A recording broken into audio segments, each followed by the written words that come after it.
সুপ্রিয় দর্শক, আপনারা দেখছেন এটিএন নিউজ।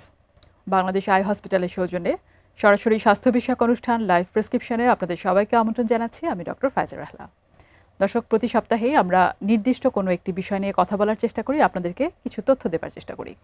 গতকালকে 14 নভেম্বর ছিল ওয়ার্ল্ড ডায়াবেটিস ডে। এই দিবসটির কথা মাথায় রেখে আজকে আমরা আমাদের আলোচনার বিষয়বস্তু ঠিক করেছি ডায়াবেটিক রেটিনোপ্যাথি। ডায়াবেটিক রেটিনোপ্যাথি রোগটি আসলে কি ধরনের সমস্যা হতে পারে, চিকিৎসা কীভাবে দেয়া যায় এবং চিকিৎসা দিলে সম্পূর্ণভাবে সুস্থ হওয়া আদৌ সম্ভব কিনা, এই বিষয়গুলো নিয়ে আজকে আমরা জানব। আমাদের সাথে আজ বিশেষজ্ঞ অতিথি হিসেবে স্টুডিওতে যোগ দিয়েছেন ডক্টর শাহনুর হাসান, সহযোগী অধ্যাপক, ভিট্রিও রেটিনা, বাংলাদেশ মেডিকেল বিশ্ববিদ্যালয়, consultant, Bangladesh eye hospital and institute, Dhanmondi, Dhaka. আপনাকে অনেক ধন্যবাদ আমাদের সাথে আমাদের আজকের এই আলোচনা অনুষ্ঠানে যোগ দেওয়ার জন্য। ধন্যবাদ। দর্শক, আমাদের আজকের বিষয়ে যাবার আগে আপনাদেরকে জানাতে চাই, যদি আপনাদের কোনো প্রশ্ন থাকে অথবা যদি এই বিষয়টি নিয়ে আপনারা কোনো মতামত জানাতে চান, তাহলে 0241010469 এই নাম্বারটিতে ফোন করতে পারেন এবং আপনাদের প্রশ্নটি রাখতে পারেন। আমাদের বিশেষজ্ঞ অতিথি আপনাদের প্রশ্নেরও উত্তর দেবেন। আমরা চলে যাই আমাদের আজকের আলোচনায়। আমরা কথা বলবো ডায়াবেটিক রেটিনোপ্যাথি নিয়ে। ডায়াবেটিস রোগটা নিয়ে সবার কিছু কিছু ধারণা হয়তো আছে, এবং ডায়াবেটিস হলে যে কমপ্লিকেশন হতে পারে, যেমন ডায়াবেটিক ফুট বা পায়ে সমস্যা হতে পারে, কিডনিতে সমস্যা হতে পারে, এইগুলো নিয়ে কিন্তু আমরা কিছুটা হলেও সচেতন। চোখে কোনো সমস্যা আদৌ হয় কিনা এই ব্যাপারটা নিয়ে কিন্তু আমাদের ধারণা খুব কম। একেবারে শুরুতে আসলে আপনার কাছে জানতে চাই যে এই যে আমরা ডায়াবেটিক রেটিনোপ্যাথি বলছি, কাকে বলে এবং কি হয়? সুন্দর প্রশ্ন, খুব বেসিক প্রশ্ন। আসলে ডায়াবেটিক রেটিনোপ্যাথির মধ্যেই উত্তরটা আছে। ডায়াবেটিক জনিত রেটিনার সমস্যা। এখন রেটিনাটা কি? আমাদের চোখের সবথেকে সেন্সিটিভ বা সংবেদনশীল লেয়ারটা হচ্ছে রেটিনা। এটা চোখের ইনার লেয়ার বা ভিতরের লেয়ারটা বলি। এই লেয়ারটা যদি ডায়াবেটিসের কারণে আক্রান্ত হয়ে ক্ষতিগ্রস্ত হয়, তাহলেই আমরা তাকে বলি ডায়াবেটিক রেটিনোপ্যাথি। এই ধরনের ক্ষতিগ্রস্ত সাধারণত রক্তক্ষরণের মাধ্যমে হয়, অর্থাৎ রেটিনায় রক্তক্ষরণ হয় এবং ব্যথাবিহীন অন্ধত্ব হয়, যেটা সবথেকে মারাত্মক জিনিস। সেজন্য আমরা এই জিনিসটা নিয়ে খুব কনসার্ন বা আমরা রোগীকে সবসময় সচেতন থাকতে বলি। ডায়াবেটিস হলেই কি রেটিনোপ্যাথি হবে বা কাদের ক্ষেত্রে হবে? যখন আমরা এটা নিয়ে কথা বলবো তখন অনেকেই ভাবেন যে আমার হয়তো 1 বছর হলো ডায়াবেটিস ধরা পড়েছে, কেউ হয়তো ভাববে আমার তো 15 বছর ধরে ডায়াবেটিস আছে, আমি এখনও চোখ পরীক্ষা করাইনি। কাদের ক্ষেত্রে হচ্ছে? শুধু ডায়াবেটিস কতদিন থাকার পরে হতে পারে রেটিনোপ্যাথি? খুব সুন্দর প্রশ্ন। ডায়াবেটিক রেটিনোপ্যাথি একজন ডায়াবেটিক রোগীদেরই সাধারণত হয়। নন ডায়াবেটিক বা ডায়াবেটিস নেই, তাদের ডায়াবেটিক রেটিনোপ্যাথি হওয়ার সম্ভাবনা নেই। কিন্তু এই ডায়াবেটিক রেটিনোপ্যাথি ডায়াবেটিক রোগীদের সবারই কম বেশি হতে পারে। এই কারণেই বললাম যে যতটুকুই ডায়াবেটিক রেটিনোপ্যাথি হয়, সেটার একটা কারণ যেমন অনিয়ন্ত্রিত ডায়াবেটিস, আরেকটি বড় কারণ কিন্তু কতদিন ধরে সে ডায়াবেটিক। অর্থাৎ একজন নিয়ন্ত্রিত ডায়াবেটিক ব্যক্তি যদি 10 থেকে 15 বছর ধরে ডায়াবেটিসে আক্রান্ত থাকেন, তারও কিন্তু হয়তোবা মাইল্ড ফর্মে ডায়াবেটিক রেটিনোপ্যাথি হতে পারে। যে কারণেই হতে পারে, নির্ভর করছে নিয়ন্ত্রণে আছে কিনা তার উপরে। নিয়ন্ত্রণে থাকলে রেটিনোপ্যাথির সম্ভাবনাটা কমে আসছে। শুধু নিয়ন্ত্রণ না, ডিউরেশনটাও ইম্পর্টেন্ট। এখানেই আমরা একটু রোগীদেরকে বারবার সতর্ক করি। অনেকের একটা ধারণা থাকে আমার ডায়াবেটিস নিয়ন্ত্রণে আছে, ব্লাড সুগার মাপে ওষুধ খায়, দেখা যায় যে চোখের ডাক্তার দেখাচ্ছে, তাদের যাওয়া পড়ে না। কিন্তু কত বছর ধরে সে ডায়াবেটিক, একটা স্থূলভাবে যদি আমরা বলি, আপনার ডায়াবেটিসের বয়স যদি 5 বছর হয়, তাহলে অবশ্যই আপনার ডায়াবেটিক রেটিনোপ্যাথি হওয়ার একটা সম্ভাবনা থাকে। তাই ডায়াবেটিসে আক্রান্ত হওয়ার পরে প্রতি বছর একবার হলেও চোখের ডাক্তারের পরামর্শ নেওয়া উচিত। কেন হচ্ছে যখন কারো ডায়াবেটিস থাকে বা সুগার লেভেলটা একটু বেশি থাকছে, কেন ওনার চোখে এই সমস্যাটা হচ্ছে? সাধারণত ডায়াবেটিস আমাদের বিভিন্ন ভাস্কুলার বা রক্তনালীকে আক্রান্ত করে। আপনি একটু আগে যেটা বললেন যে পায়ের সমস্যা, পায়ের রক্তনালীতে রক্ত চলাচল বা অক্সিজেন চলাচল কমে গিয়ে ওখানে পা অনেক সময় নষ্ট হয়ে যায় বা পা কেটেও ফেলতে হয়। ঠিক একইভাবে ডায়াবেটিস কিন্তু কিডনিকেও আক্রান্ত করে, সেখানেও কিন্তু ছোট ছোট রক্তনালীতে সে ধরে। ডায়াবেটিস নিউরোপ্যাথি করে, অর্থাৎ নার্ভগুলোকে আক্রান্ত করে। চোখেও কিন্তু রক্তনালী আছে, ছোট রক্তনালীগুলো, সেগুলো ডায়াবেটিসের আক্রান্ত হয়, অক্সিজেন পায় না এবং একসময় ওখান থেকে নতুন রক্তনালী বের হওয়ার সম্ভাবনা থাকে বা গজানোর সম্ভাবনা থাকে, যেখান থেকে ব্লিডিং হয়। তো বেসিক্যালি ছোট রক্তনালী চোখের আক্রান্ত হয়েই ডায়াবেটিস রেটিনোপ্যাথি হয়ে থাকে।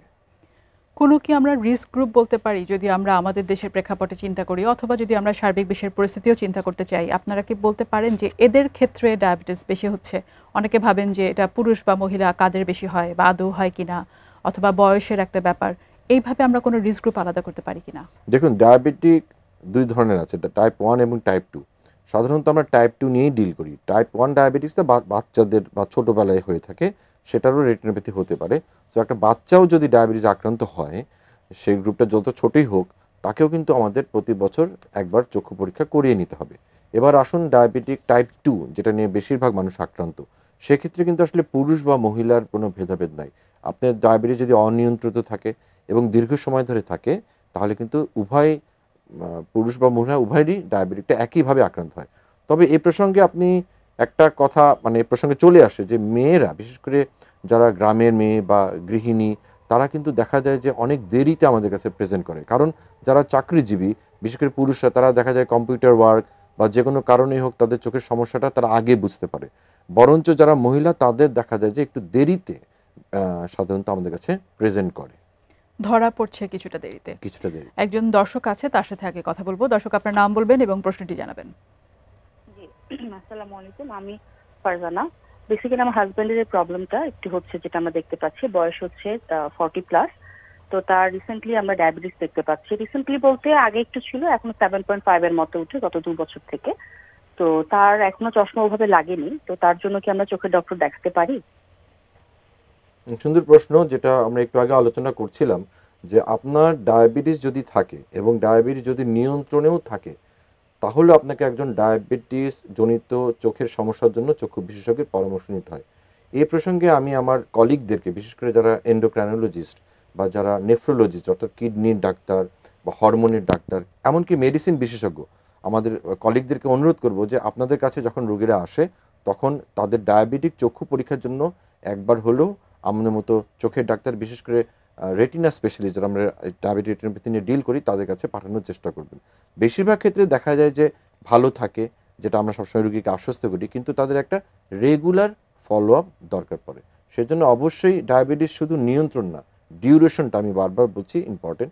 আমি একটু অন্যভাবে বলি রোগীদেরকে, যে আপনার ডায়াবেটিক বয়স যখন আপনি পালন করবেন, যেমন 20 বছর ধরে ডায়াবেটিস, 5 বছর ধরে ডায়াবেটিস বা 1 বছর ধরে ডায়াবেটিস, তখন মনে রাখবেন যে আপনার চোখের ডাক্তারের কাছে কতবার গিয়েছেন সেটাও মাথায় রাখবেন। এটা খুবই গুরুত্বপূর্ণ। এবং প্রতি বছর আপনারা পরামর্শ দেন যে একবার ডাক্তার দেখাতে হবে। একবার হলেও চোখের ডাক্তারকে ডায়াবেটিক জনিত চক্ষু পরীক্ষা, চশমার জন্য নয়। এখানে অনেকে ভুল বোঝে যে আমি তো চোখের ডাক্তারের কাছে গিয়েছি, ডাক্তার সাহেব উনি আমাকে চশমা দিয়েছেন।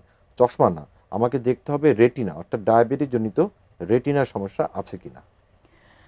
যেটা আপনি বলছিলেন যে অনেক ক্ষেত্রে দেখা যায় যে উপসর্গগুলো প্রাথমিক পর্যায়ে থাকে না। যখন রোগীরা উপসর্গ দেখা যায় এবং আপনাদের কাছে আসে, কি ধরনের উপসর্গ দেখা যায়? যদিও আসলে লেট হয়ে যায়, তারপরে উপসর্গগুলো যদি বলতেন। উপসর্গের মধ্যে প্রথম উপসর্গ থাকে, আমরা বলি ম্যাকুলা, যেটা চোখের সেন্টার রেটিনার, সেটা যখন অ্যাফেক্টেড হয়, অর্থাৎ রোগী কাছের জিনিস তো কম সবাই দেখে, হয়তো 40 বছরের পরে চশমা লাগে, কিন্তু দেখা যায় যে চশমা দিয়েও রোগী দেখতে পাচ্ছে না, বা চশমা দিয়েও দূরের জিনিস ঠিক দেখতে পাচ্ছে না। সে ধরনের উপসর্গ নিয়ে প্রথমে রোগীরা আসে, অর্থাৎ কম দেখে। তারপরের উপসর্গ থাকে অনেক সময় যখন ব্লিডিং হয়, অর্থাৎ লেট স্টেজে, তখন চোখের সামনে মাছির মতো কালো কালো ভাসে, বা চোখের সামনে একটা কুয়াশা মতো পড়ে, যখন অলরেডি ব্লিডিং হয়ে যায়। তো এই 2 ধরনের উপসর্গ, একটা হচ্ছে কম দেখা, বাঁকা দেখা বা ছোট বড় দেখা, এরকম বিভিন্ন উপসর্গ থাকে চশমা পরেও। আরেকটি উপসর্গ হচ্ছে হঠাৎ করে চোখের সামনে মেঘাচ্ছন্ন হয়ে যায় বা মাছির মতো আসে। এবং সবথেকে অ্যালার্মিং জিনিস হচ্ছে এই উপসর্গগুলো হয় ব্যথাবিহীন।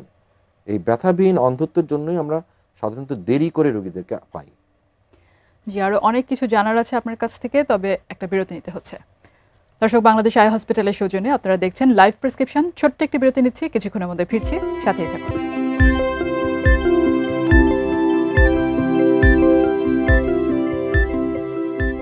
ফিরে এলাম বিরতির পর।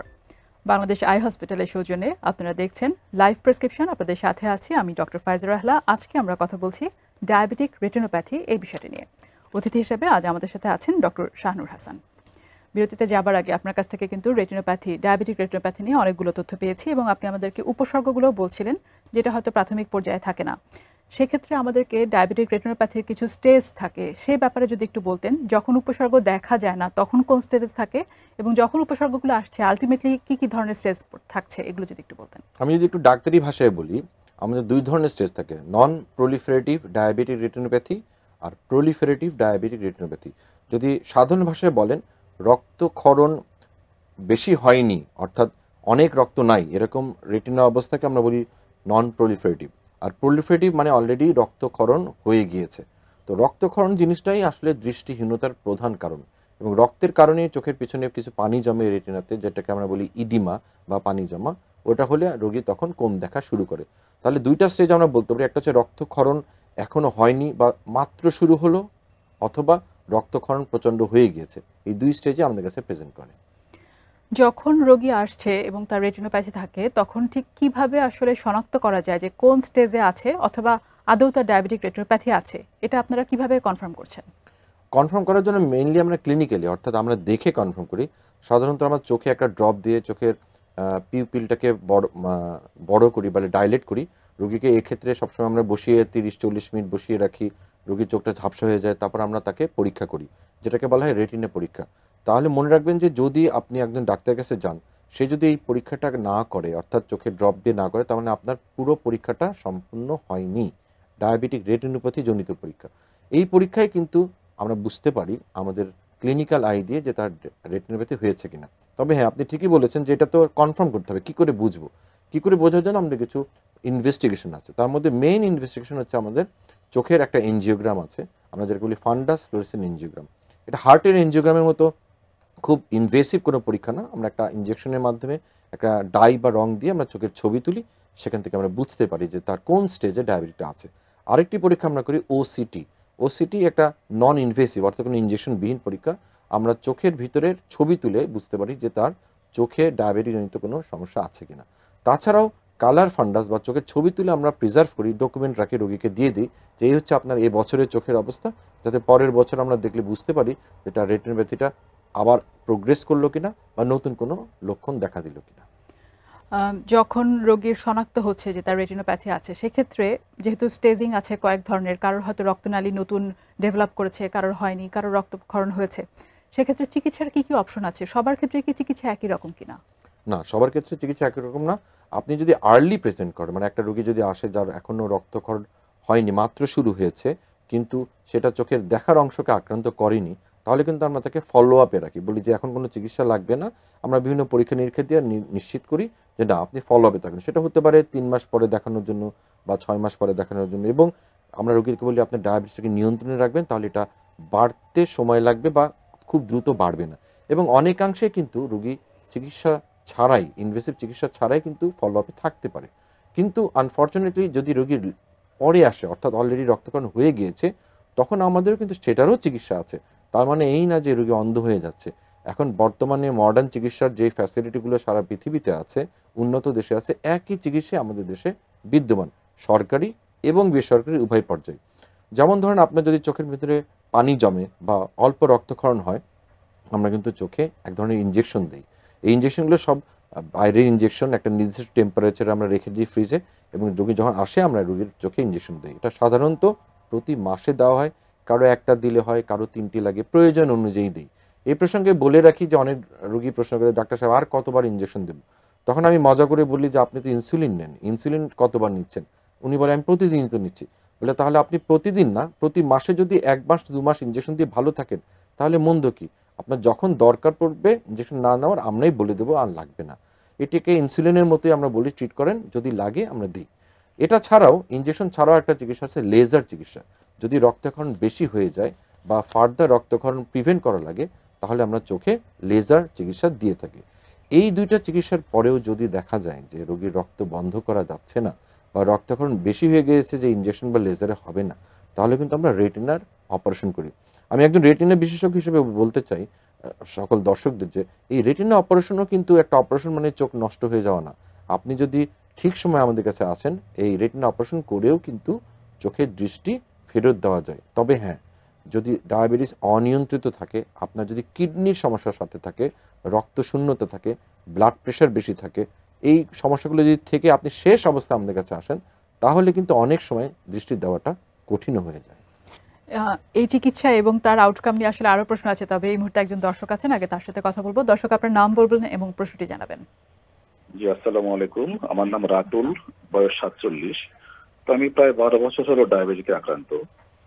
তো আমার চোখের দৃষ্টিশক্তি ধীরে ধীরে কমে যাচ্ছে, এমনটা আমি দেখছি আর কি। তো স্যার, এমন কি হতে পারে যে ডায়াবেটিসের কারণে আমি আমার দৃষ্টিশক্তিটা চিরতরে হারিয়ে ফেলবো বা হারিয়ে যাবে? না দর্শক, খুব ভালো প্রশ্ন করেছেন, তবে আপনি আতঙ্কিত হবেন না। আপনি একজন ডায়াবেটিক রোগী, আপনার ডায়াবেটিস আছে, আপনি যদি একজন চক্ষু বিশেষজ্ঞকে দেখান, আমি যেটা বললাম যে বিভিন্ন স্টেজের বিভিন্ন ধরনের চিকিৎসা আছে, আপনি যদি আমাদের পরামর্শ অনুযায়ী চলেন বা আমাদের কাছে আসেন, নিশ্চয়ই আপনি আস্তে আস্তে অন্ধ হয়ে যাবেন না। আমি সবসময় বলি সব ডায়াবেটিক রোগীদেরকে যে আপনি যেমন একজন ডায়াবেটিক ডাক্তারের কাছে রেগুলার যান, আপনি যদি একজন চক্ষু বিশেষজ্ঞের পরামর্শ অনুযায়ী চলেন, আপনি শেষ জীবন পর্যন্ত আপনার দৃষ্টিশক্তি প্রিজার্ভ করতে পারবেন। তাই দর্শক বন্ধুকে বলতে চাই যে ঘাবড়ানোর কিছু নেই, আপনি একজন চক্ষু বিশেষজ্ঞকে দেখান বা আপনি আতঙ্কিত হবেন না। সব স্টেজের ডায়াবেটিক রেটিনোপ্যাথির চিকিৎসা আছে, ইনশাল্লাহ আপনি অন্ধ হবেন না। চিকিৎসা নিয়ে আমরা যখন কথা বলছিলাম এবং আপনি আমাদেরকে অনেকগুলো পদ্ধতির কথা বলেছেন, ইনজেকশনের কথা বলেছেন, লেজার এবং সার্জারির কথা বলেছেন। ক্যাটারাক্ট কিন্তু আমাদের দেশে আরও একটি বড় চোখের রোগ। এই যে যখন ক্যাটারাক্ট হয় তখন যারা সার্জারি করছেন এবং লেন্সটাকে বদল করা হচ্ছে, অন্য একটা লেন্স দেওয়া হচ্ছে, সেই লেন্সের থাকার পরে অনেকে মনে প্রশ্ন, আমার তো অন্য একটা লেন্স, এখন আমি কি ইনজেকশন দিতে পারবো কিনা, লেজার দিতে পারবো কিনা, বা সার্জারি আমার করা সম্ভব হবে কিনা, এ ব্যাপারে যদি একটু বলতেন। এ ব্যাপারে আমি বলতে চাই যে আসলে চোখের লেন্স থাকে চোখের সামনের অংশে, আর চোখের রেটিনা থাকে চোখের পেছনের অংশে। লেন্সের সাথে আসলে ডায়াবেটিক রেটিনোপ্যাথি চিকিৎসার তেমন কোনো সম্পর্ক সরাসরি নেই। আমরা যে ইনজেকশন বা লেজার বা অপারেশনের কথা বললাম, সবই কিন্তু আমরা চোখের পিছনের অংশে যেয়ে করি। সেজন্য আমরা বলবো যে এই ক্ষেত্রে লেন্স রিলেটেড কোনো আতঙ্কিত হওয়ার কোনো কিছু নেই, অবশ্যই তারা পারবে। তবে এই প্রসঙ্গে একটা জিনিস বলে রাখি, এই সুযোগে আমি বলবো যে আপনার চোখের ছানি অপারেশন হয়েছে মানেই কিন্তু আপনার চোখ সারা জীবন ভালো থাকবে তা নয়। আপনি যদি ডায়াবেটিক রোগী হয়ে থাকেন, অনেকে কিন্তু ছানি অপারেশনের পরেও খারাপ দেখে বা ভালো দেখে না। অনেক ডক্টরও আমাদের কাছে রেফার করেন যে আমি তো ছানি অপারেশন করলাম কিন্তু রোগী তো দেখছে না। সেক্ষেত্রে আমরা সবসময় বলি যে আপনি ছানি অপারেশনের সময় যদি ভালো হয়, আরও ছানি অপারেশনের আগেই যদি আপনার রেটিনাকে দেখানোর সুযোগ পান, অবশ্যই দেখিয়ে নেবেন। তাতে আপনার ছানি অপারেশনের পরে একজন ডায়াবেটিক রোগী হিসেবে ভালো দেখার সম্ভাবনা অনেক বেড়ে যাবে এবং তখন উনি ভালো দেখতে পারবেন। আমরা প্রায় শেষ পর্যায়ে পৌঁছে গিয়েছি। যেহেতু ডায়াবেটিস দিবস ছিল গতকালকে, আপনি যদি আমাদের দর্শক যারা আছেন, যারা ডায়াবেটিসে ভুগছেন, তাদের উদ্দেশ্যে কিছু পরামর্শ দিতেন, এই ডায়াবেটিক রেটিনোপ্যাথি থেকে কিভাবে ওনারা সাবধানে থাকবেন বা কেমন করে আসলে প্রিভেন্ট করবেন, এই ব্যাপারে যদি কোনো পরামর্শ থাকে। যে আমি সব দর্শকদের বলবো যে আপনি যদি ডায়াবেটিসে আক্রান্ত হয়ে থাকেন বা আপনার যদি ডায়াবেটিস থাকে, আপনি যেমন একজন ডায়াবেটিক ডাক্তারের কাছে যান বা একজন মেডিসিন ডাক্তারের পরামর্শ নেন, নিজ উদ্যোগেই আপনি একজন চোখের ডাক্তারের কাছে যাবেন এবং বলবেন যে আমার রেটিনা পরীক্ষাটা করে দেন, আমি ভালো আছি কিনা। বেশিরভাগ ক্ষেত্রে আমি আশ্বস্ত করতে চাই যে আপনাদের চোখ ভালো থাকবে এবং বেশিরভাগ ক্ষেত্রেই রোগীদের ডায়াবেটিক রেটিনোপ্যাথি হওয়ার সম্ভাবনা বা ডায়াবেটিক রেটিনোপ্যাথি থেকে খারাপ কিছু হওয়ার সম্ভাবনা অনেকাংশে কমে যাবে। তো এই সুযোগে ডায়াবেটিক যেহেতু গতকালকে ছিল, সেই সুযোগটা নিয়ে আমি বলতে চাই যে আপনি আপনার চোখকে ভালোবাসুন। ডায়াবেটিক রেটিনোপ্যাথি থেকে বাঁচার জন্য একজন চক্ষু বিশেষজ্ঞ বা রেটিনা স্পেশালিস্টের পরামর্শ নিন।